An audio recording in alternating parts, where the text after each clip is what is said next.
Mom, mom please परेशान नहीं हो, कुछ नहीं होगा, अरसलान को ठीक हो जाएगा वो। इस लड़के ने मुझे बहुत परेशान करके रखा है। डॉक्टर्स ने कहा है ना उसका स्टमक वॉश करें, जस्ट डोंट वरी। ये सब भी तुम्हारी तरबियत है। ऐसे मौके पे भी तंज करेंगे आप? Just relax. डॉक्टर, कैसी कंडीशन है अरसलान की अब? अल्लाह का शुक्र है अब खतरे से बाहर हैं। हमने उनका मैदा वॉश कर लिया है, कुछ ही देर में हम उनको रूम में शिफ्ट कर देंगे, फिर आप आके उनसे मिल लीजिएगा। Thank you so much doctor. Doctor साहब, इनके पेशेंट को होश आ गया। माशाल्लाह से आपके पेशेंट को होश आ गया है, कुछ ही देर में हम उनको रूम में शिफ्ट कर देंगे, फिर आप आके उनसे मिल लीजिए। Thank you doctor. शुक्र अल्हम्दुलिल्लाह। अच्छा अरीशा को कुछ नहीं बताना, वो खुशी खुशी घर गई है, परेशान हो। या I think Baba is right. वैसे भी अब अरसलान की कंडीशन खतरे से बाहर है, तो बिला वजह से क्यों परेशान करें। चल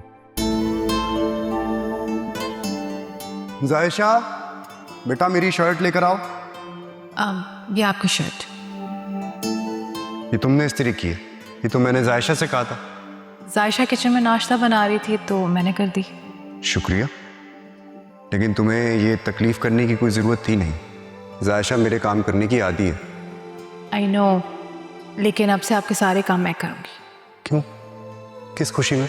क्योंकि ये सब मेरी जिम्मेदारी है, जैसे मैं तुम्हारी जिम्मेदारी हूँ।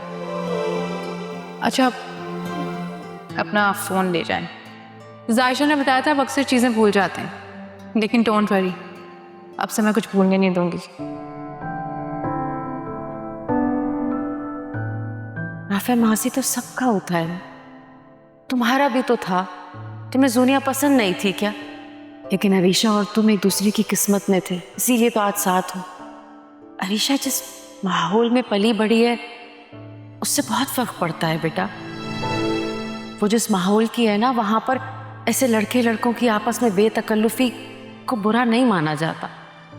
अब जिसे तुम बेहयाई समझते हो वो उसके लिए फैशन है, लेकिन देखो अरीशा बुरी नहीं है। उसका माहौल बदला तो वो भी कैसे बदल गई। उसके रंग ढंग देखे तुमने कितने बदल चुके हैं। देखो राफे, मेरा मानना है कि अगर कोई इंसान अपनी आना छोड़ के, अपनी जिद तोड़ के, बिना किसी के बुलाए उसके पास चला है ना, तो सामने वाले को भी उसकी मोहब्बत और खुलूस का मान रखना चाहिए, उस पर यकीन कर लेना चाहिए, क्योंकि ये उसकी जीत होती है बेटा। राफे तुम भी मान लो,